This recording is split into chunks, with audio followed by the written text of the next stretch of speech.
Yes, welcome to the Debrief. It's Dave O'Neill here in my car, and I'm driving down to Frankston with the great Bart Freebairn. G'day, everybody. Bart Freebairn, of course, is a very funny comic, and we're off. You're originally from Queensland? Yeah, mate. Originally Toowoomba. Oh my God, Of all Toowoomba! places, yeah. You, Michelle Laurie? Damien Power. Damien Power? Yeah, he's Toowoomba boy. And my brother lives there now. Really? Met a woman on the internet Jesus, that's where they all are. in Toowoomba. They're all in Toowoomba. She's a yeah. nice person, so... Yeah.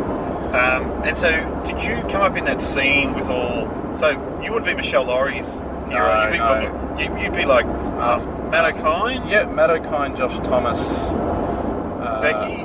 No, Becky's after. She's after you. Yeah. You've been doing comedy, what, 15, 12 Yeah, years? 14, I'd say. 14. Coming on 15, yeah. So I'm just starting to get the hang of it. Yeah. Pretty much now. I tell you, it takes a while. Oh, it takes ages. Yeah. So, I'm trying to remember the first time I met you. Oh, oh, God. geez, it would have been a while ago now. Would have been somewhere in Melbourne. Yeah, so I've been in Melbourne for about 11 years now. Yeah, 10, right. 11, yeah. So it would have been early on. So you came down to Melbourne pretty quickly then? So started in Brizzy, spent my first sort of 3.5, 4 years in Brizzy. Then, so I won Raw Comedy the second year in state. I won state Raw Comedy. That's right. And then came down, because you get to come down and do the Nationals. And at that point, I'd just been in Brisbane, and I just sort of had a particular idea about what comedy was like. I came down to Melbourne and was like, holy crap, there's a whole world out there of other stuff. Watched Hamo's show, watched Sam Simmons' show, watched Damien Callinan's show, watched a heap of stuff. And was like, oh man, I got to get down here. Yeah, sure. What was the open mic scene like in Brisbane? Was it brutal? Looking back on it, it was the only thing I knew. And so I loved it. It was great. And the guy who runs stuff down up there, Fideli, mate. you know well. Fideli comes up on the podcast a little bit, yeah. Hey guys, okay, great. He ran a lot of rooms. He did back then, especially, yeah. And so he still does, I think. Yeah, pretty easy to do 4 gigs a week. Yeah, that's good, isn't it? Yeah, great. I just remember, I can't remember who said that, but the Brisbane open mic scene is particularly brutal. Yeah. Probably because of the sunshine. You're further up Australia. So guys in high vis doing, and it's just, I don't know. Someone was trying to explain it to me. It's just a special kind of breed. I feel like there's less emphasis on culture and more emphasis on physicality and masculinity and getting bashed and having a fast car and smashing Rumbos and the Broncos and Forex. And reading books or. Yeah, Melbourne, because of the weather.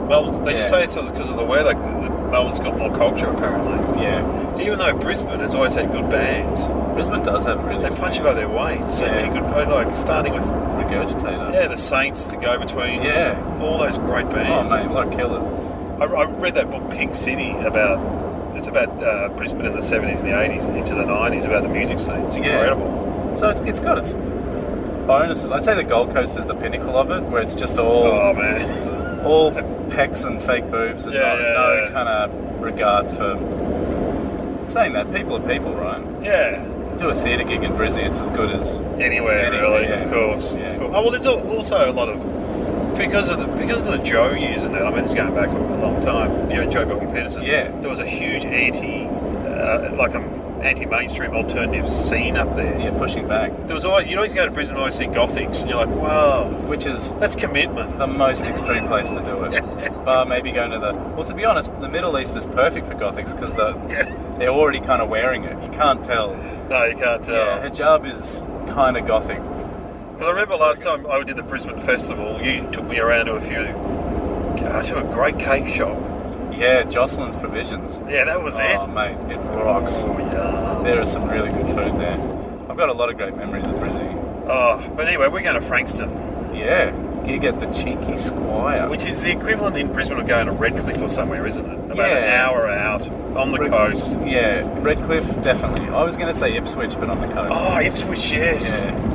I've done a gig at the Switch. The Switch. Where there were these young women sitting down the front, and I thought it was a hen's party, because they were all really young. Yeah. They said, no, it's a divorce party. Oh. Yeah. Okay. All in their 20s. one getting divorced. Yeah, right. That's Ipswich. They need to get an animal for that. There's a hen for getting married. Where's the... What's a divorced animal? Oh, God. I don't know.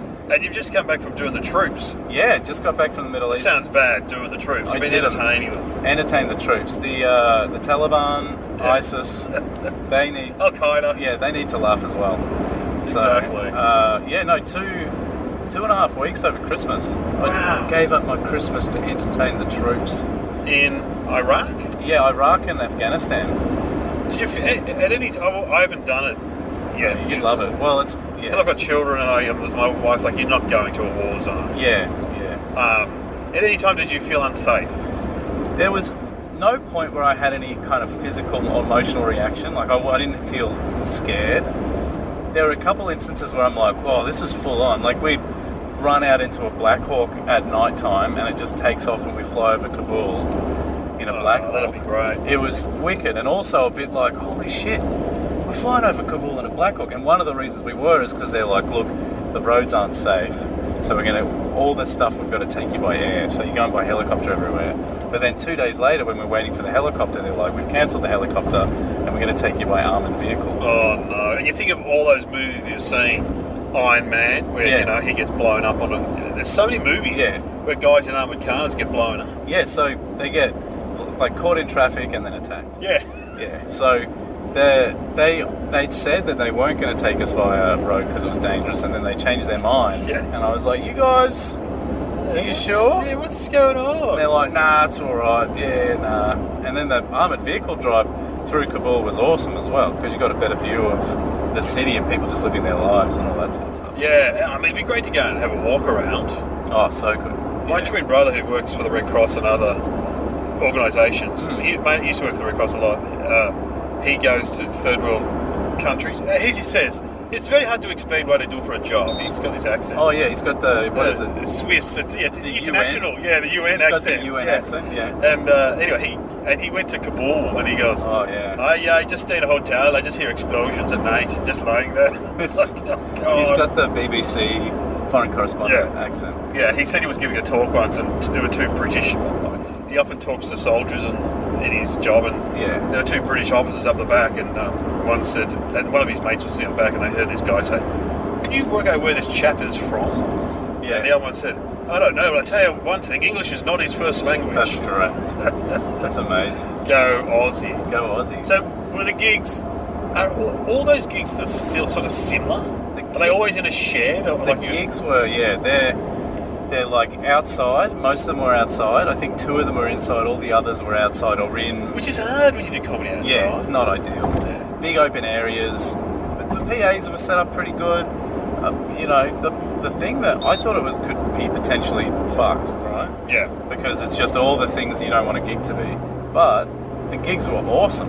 Because the troops are really they appreciate it. Yeah, and for the most part, not that we want to. I don't want to pick on any age group, but older people can be a bit harder to do comedy for.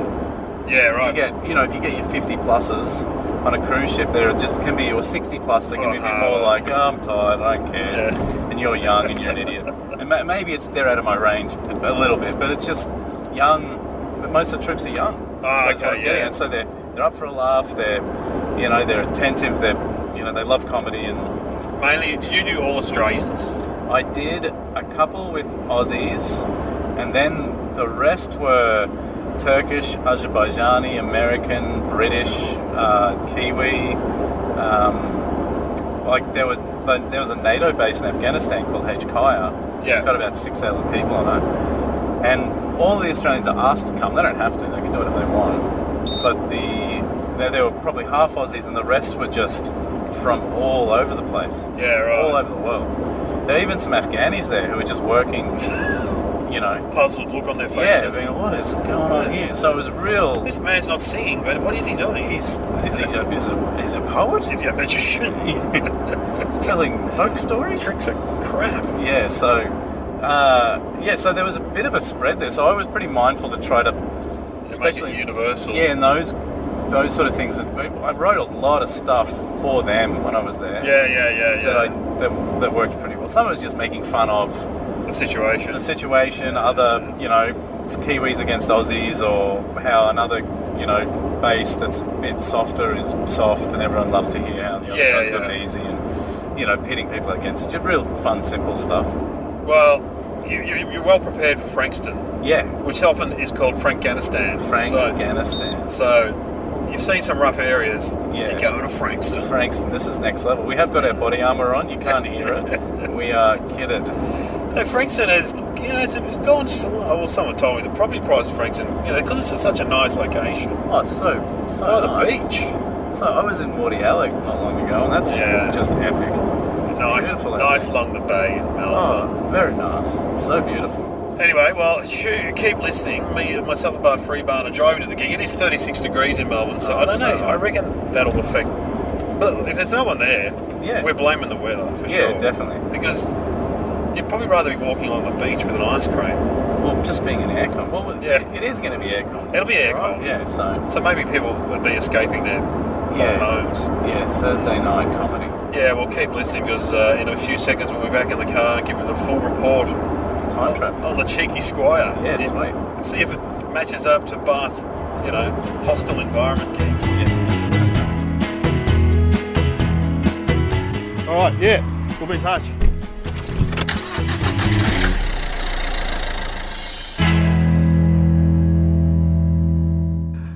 Yes, you're back on the debrief here. We're just leaving the Cheeky Squire, which used to be Davy's pub in Frankston. It was your pub. Oh, I remember coming here years ago with my in-laws. Really? For dinner, because I lived in South Frankston. South Frankston. On the Ridgeway, which is different from Frankston. Yes. A bit posher. But it was a good gig. It was a great gig, yeah. Not like, sound was a little bit off early. Oh my God. You had to deal with some rowdy drunk guy in the Iron Maiden t-shirt. Yeah, a drunk Englishman who yelled, "Pauline Hanson!" At a very weird spot where I asked, what degree do you reckon I've done? And they said, Pauline Hanson! Maybe he's like... Did they think we were an Uber then? Yeah. They thought we were an Uber. Yeah, you do have that vibe, that Uber vibe. Yeah. Which is there was a great bit coming up. You had a big gag when you asked them what degree you think I did. Yeah. And then he kind of stepped on it, but you pulled it back. But I was sitting next to him, and he was rowdy enough He was rowdy during everyone, but you couldn't sort of hear him. No. Yeah. I heard him briefly in my set, but I just walked over him. I thought I shouldn't listen. Just keep going. Yeah, no point. Oh my God, but you were great. I haven't seen you for ages, and you smashed it. Oh, thanks, mate. You were best on ground, I reckon. No, I don't know. Come on, I reckon. I think O'Neill's taken the bloody... I don't know about that. I dropped off in the middle a bit. As I was saying, I looked at my watch, and I thought I've done enough, and it was 20 minutes in. I went, oh, fuck, I've got to keep going. You had a reference which we were just talking about that just destroyed you hit the age range perfectly. When I said my name is Luca. Yeah, this was the guy's name was Luca, and you said, "Do you live on the second floor?" Yes. And everyone just went crazy, and I was like, "What are they talking about?" What the fuck? Yeah, it's like when someone does it, you feel like you missed a meeting. It's like, I missed a meeting. I'm like, is it? I'm usually pretty good at getting there. And then you explained it, which is very nice. Well, yeah, it's a Susan Vega song. Yeah, so I've just brushed up on Vega. Yeah. Oh yeah, she was good. Yeah, she's really good. But then it's when I see really young comics, they start talking about computer games. I'm like, I don't know what they're talking about. I'm really mindful in a bit, kind of trying to do bits that don't miss people. So I did a little bit of stuff about phones. Yeah, that's really funny, that stuff about phones. But I didn't want to... But see, they all have phones. Yeah, Every generation... My buddy...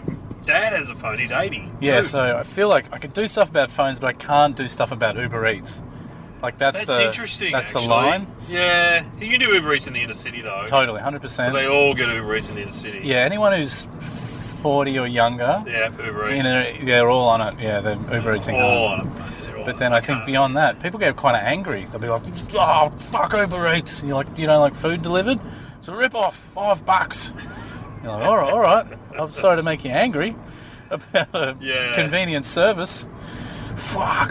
Uber Eats, mate. Yeah, so I find doing the cruise ships, I'll get dead patches depending on what material cruise ships, you'd get regional Queenslanders and stuff, wouldn't you? Yeah, you get depending on what port they're out of, you get a lot of those people. So if they're out of Melbourne, it's really great because you can talk about AFL and you can make fun of teams, you make fun of, what suburb people are from. And same with Sydney. So it's usually Sydney or Melbourne, and then you get people from in and around there. But inevitably, there's people from Perth and Northern Territory and random people from, Yeah. And there's those standard jokes of Adelaide. Well, how did you get here? That's the 1980s. Isn't it closed? Yeah. I went there one night. It was closed. Yeah. Yeah. Like, but because you do a lot of stuff on food. Yeah, I do have a lot of... You've got a lot of food stuff. I do have a lot, yeah. I do love your stuff about Milo. Oh, yeah. Just fantastic. My kids love Milo. I think, most... Was Milo was big when you were... Oh, yeah. So well, you know what? We also had Quick. Yeah, right. Quick. But you've got to, I don't know how you reference it, but chuck in an Ovaltine reference. Oh, yeah. So the guy in your stand-up, the guy gives you only a little bit of Milo, which is an insult. Yeah. Absolute insult. It's the worst thing ever. My intention was try to get a good, bad reaction out of the crowd. Yeah, that's great. Them going like, "Whoa," in a way that you're like, that's what I want. You to all get angry with me. I want everyone to get angry. It's offensive if someone gives you a small amount of Milo. Yeah, and it's trying to find more of that where you can be like, guys, let's all get like angry indignant. Together. I want to get indignant with the crowd, so then you can do something to the person or whatever. It's obviously a made up story. I'm sorry to break the magic. What? Yeah, I'm sorry. Well, that's very creative that you made it up anyway. I haven't got friends inviting me over for Milo. I'm 39. I don't have friends inviting me over. It's dinner parties or nothing these days. And who wants to go to a dinner party? And I love the stuff you do about how we love to have healthy options for junk food. Oh, yeah. Which is so funny because I try and make a lot of that at home. Like, we're going to have healthy hamburgers, kids. Or I say to the kids, no need to go to McDonald's. I can make the Big Mac sauce. Oh, I make the Big Mac sauce at home. That which I think as you get older, you go, man, that's so great that my parents were trying to make me healthy food that was delicious.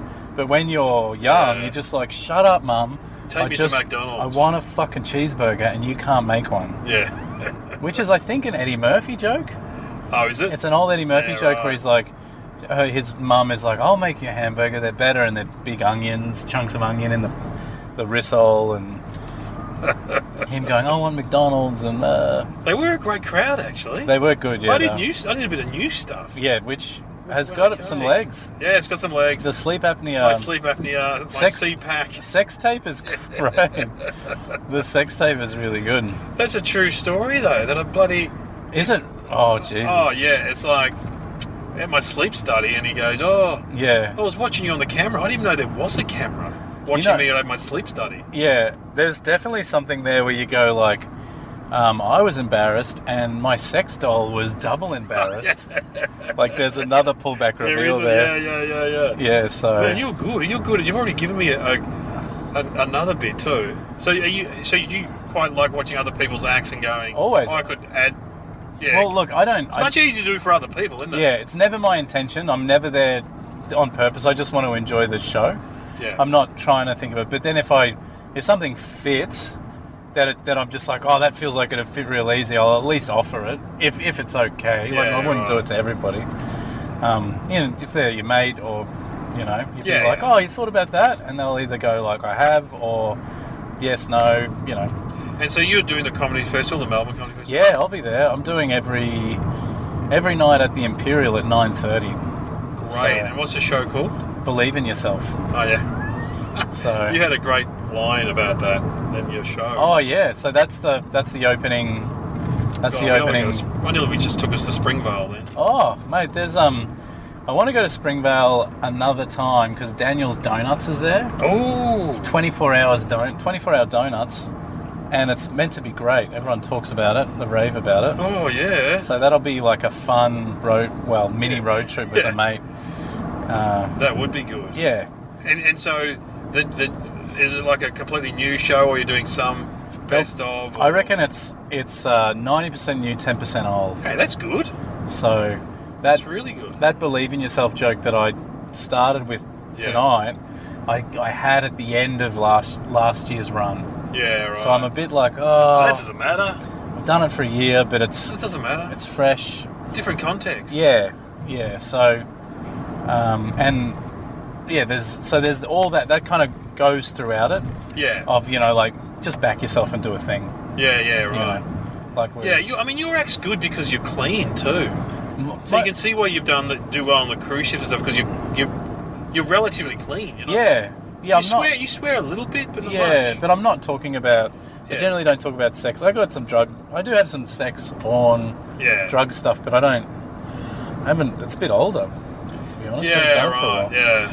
So the news. You do a good. Have you ever done a TV spot? No, not yet. You've never done Up Late or something like that? No, that's what. I'd love to. That's an injustice, mate. It's no rush. Because your generation. Yeah. There's Cody. Is he your generation? Yeah, Cody, Heggie, Little, Thornton, Ballard. Yeah. See, a lot of them have done TV. You should be doing TV. Gatsby, stuff. Yeah. Oh, Hannah Gadsby. Yeah. Well. Yeah. So she's She's a Raw competitor. Oh wow. She won the Raw. She won, didn't she? Yeah. Yeah. Look, you're right. There's no rush. No. But they're always looking for young. They always say they're looking for young comics, aren't they? Well, I was wondering, what I want to do in the next 12 months is get a nice little theatre or a little room somewhere and record an hour. Ah, yeah, good idea.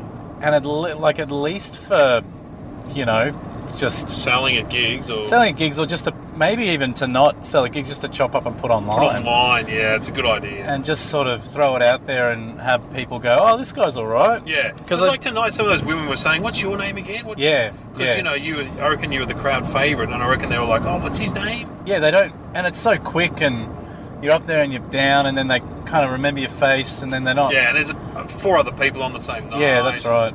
And and I'm not very good at handing out cards or Nick marketing. Kappa's got fridge magnets. Oh, so smart. Kappa's really good at social media as well. He does good posts and he's funny and figures out funny little... Funny looking. He's funny and he's funny looking, yeah. He's a triple threat. See, where you're more handsome. You could be more That's why I'm surprised you haven't done TV, because they do, even though they say they don't, I think they like people that are slowly good looking. You reckon? Well, do they want? Look at Rove, Will Anderson. They're all slowly good looking. Adam Hills, pretty handsome. They're not overly handsome. They're not model, but they're not like you look at them and go, oh my god. No, they're like a.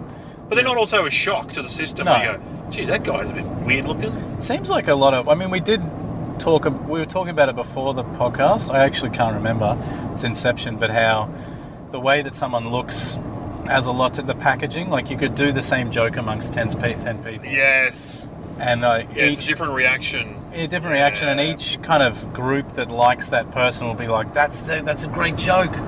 They're all doing it. They're all, it's sort of, I relate with that person. They look like me. I don't know how much that's a thing.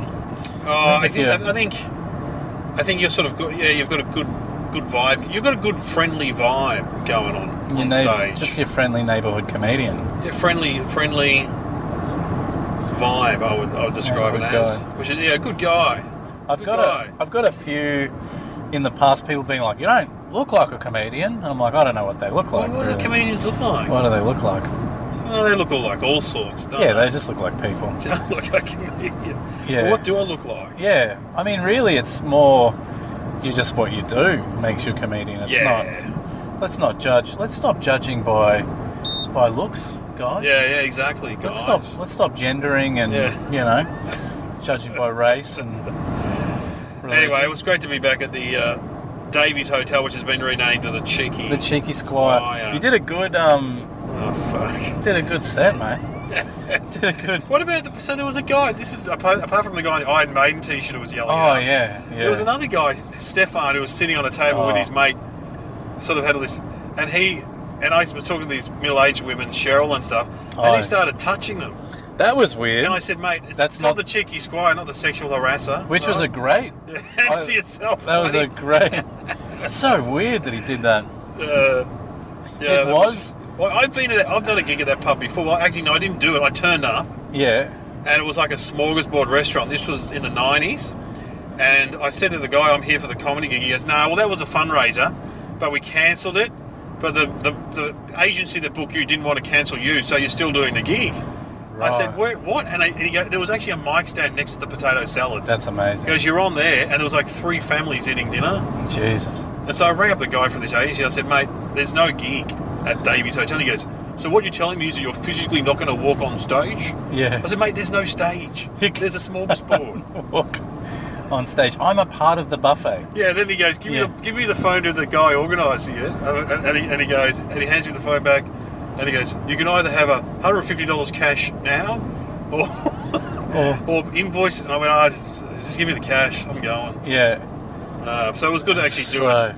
Yeah, it's one of the things about doing stand-up. You end up going to clubs, pubs, footy club, like different, just little weird things across the nation that you would never go to otherwise. No, exactly.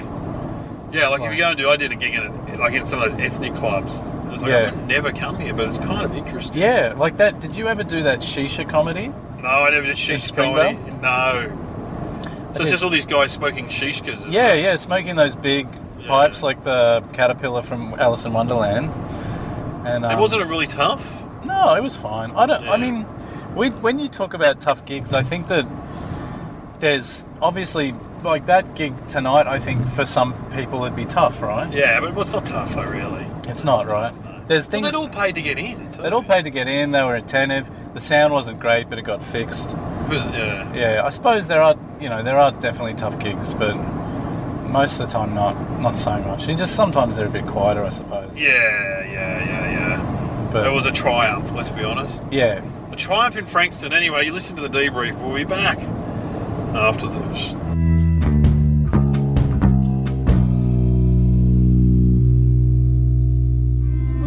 Interested in new books? Subscribe to Chapter 1.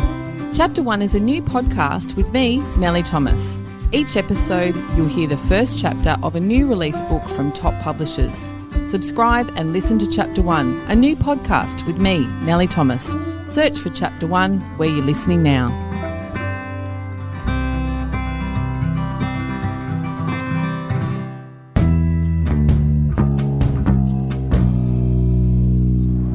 We're back on the debrief with Bart Freebairn. No, Bart, that's right. We have to talk about you're in podcasting. Yeah. You and Nick Cody used to do one. Nick Cody and I did the drive home? Yeah, something for the drive home, which is what we're doing now. But it was the title was based off the idea that, some comics will do a joke, it'll fall flat. Yeah. You're like, oh, you don't get that, mate. You'll get that. That's something for the drive home. Oh. You'll be driving home, you'll be like, oh, of course.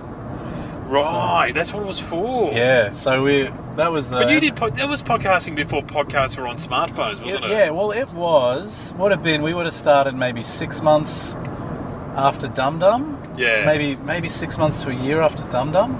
We were right in there with Dum Dum and Green Guide Letters, which were the two other big ones that started in Melbourne. But we didn't have guests. It was just Cody and I. It's kind of our friendship on tape. Yeah. It's actually how many episodes did you do? 200. Wow. Well, we've got 205 now. Maybe we've done a few extra, but yeah, it's a good. Well, when I say it's good, there's some hilarious episodes in there. We're really poorly recorded, not edited. We're eating during it. It's pretty lo-fi. We've got a few really die-hard fans out of it. Yeah, I've heard people talk about it before. Oh, it's a really good time. I mean, I would have loved to keep doing it, but we're just both got busier. You tour a lot. Both you tour a lot. Yeah. And he's doing Brisbane radio now. Cody's killing it. So we're both away a bit, and it just made it more and more pressure for us to commodify something that's just fun to do anyway. But then you're like, we've got to catch up, do pod, and like, how about we just catch up? Yeah, exactly. Just do that instead. Well, I've got the questions that I ask everyone. So what went well tonight and why in your act, you reckon? I think the whole act went well. Mate, no, we've got to talk about the dog stuff. Yeah, the dog stuff. You do stuff about dogs that people are losing their minds about. They got into it, yeah. So it's all about Christmas and dogs and eating and... I don't think... So it's a bit of an older bit, the dog Christmas bit. And... I haven't seen it before. Yeah, well, it's not that old. No, it's not that. It's probably 2 years old. Yeah, that's new to me. It's new to me. Yeah, that's great. For me, I think I'm more excited about some of the newer bits, like the stuff about sneaking food into the cinema. Oh, that was funny. Is that new? Is it? Yeah, that's new. And oh my God, the military special. Yeah, special sauces. We won't ruin the joke. But, but you'll know it. Yeah. When you hear it. So going over and do. So I want to write more military stuff. That can get into, because there's a bit of stuff that worked with the troops. Yeah, how funny is it as people applaud the fact that you went? Oh, it's a bit. feel a bit uncomfortable Yeah. about it, to be honest. When they clap, I'm like, no, I don't deserve that. You need to say that. Yeah, well, they did kill a few over there anyway, whatever. I've got to get a good line that'll get a laugh out of there. Yeah. Because I didn't kill anyone, guys. Yeah. Maybe I can do that stock line of like, no, guys, it was for the Taliban. Oh, yeah. I don't know what you're clapping for. That's for ISIS. Yeah, it's ISIS. ISIS. ISIS booked me.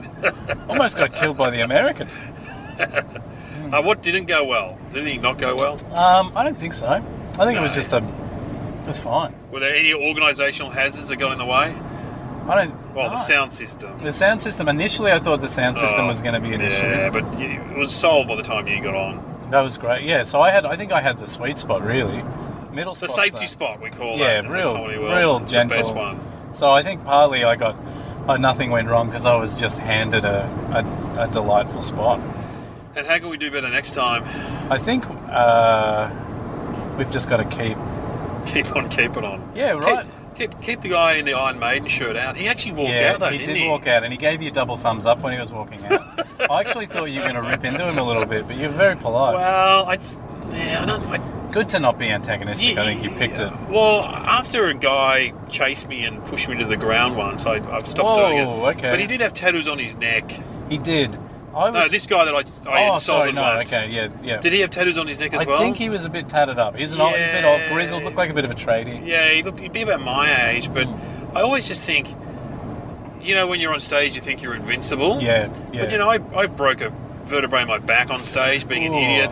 Yeah. I broken my leg in a radio stunt, and I nearly got bashed when I picked on a guy who had face tattoos. Yeah, that's okay. And I thought he was joking, but... That's like a... Because when I said to him, I said, this gig's been a trial, and I looked at him and I said, you know all about them, wouldn't you, That's such a good line. That's amazing. And he didn't like it. You got him angry with the cliche, and then he fulfilled the cliche by attacking you.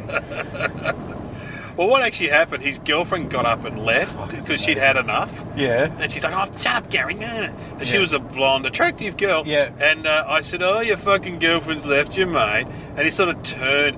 And then sometimes at those bigger gigs, when they all cheer, I come back on and pretend I'm doing an encore. I'd walk backstage and got my drink bottle and jumper, and I came on stage. And the MC goes, are you going to do more? And I said, no, mate, I've got a hot day in the foyer with this blonde chick. Oh, great. And so I walked through the crowd and I see out the corner him tipping his chair over and running at me. Fuck. Yeah, I know. But I thought he was joking. Yeah. Up until the last minute, he started hugging me and pushing me along. Yeah.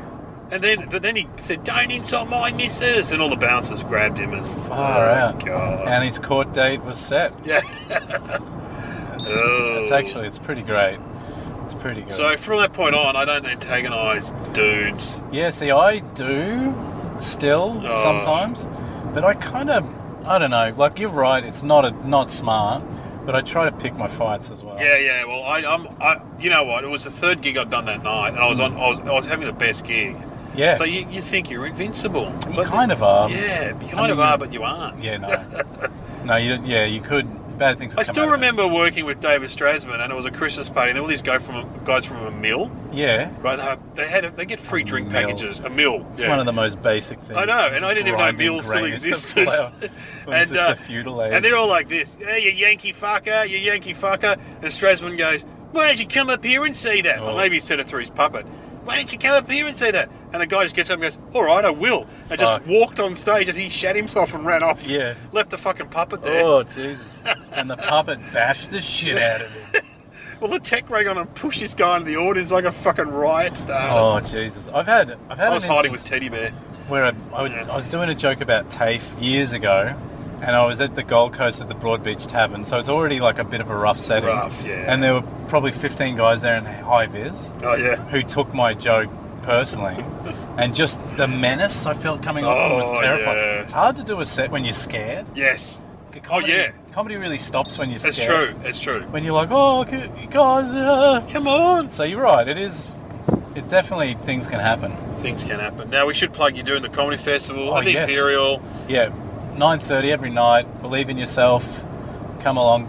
Tickets, everyone knows how to use Google. Yeah, they can get Bart Freebairn, ladies and gentlemen. Comedy festival. Thanks for having me. He's a legend. We've got a little bit more time here. Thanks for driving, mate. I've got to give you some petrol money. Oh, no, don't worry about that. Don't worry about that. Too late. I've hidden $20 somewhere in your car. Yeah, the kids will find it. Yeah.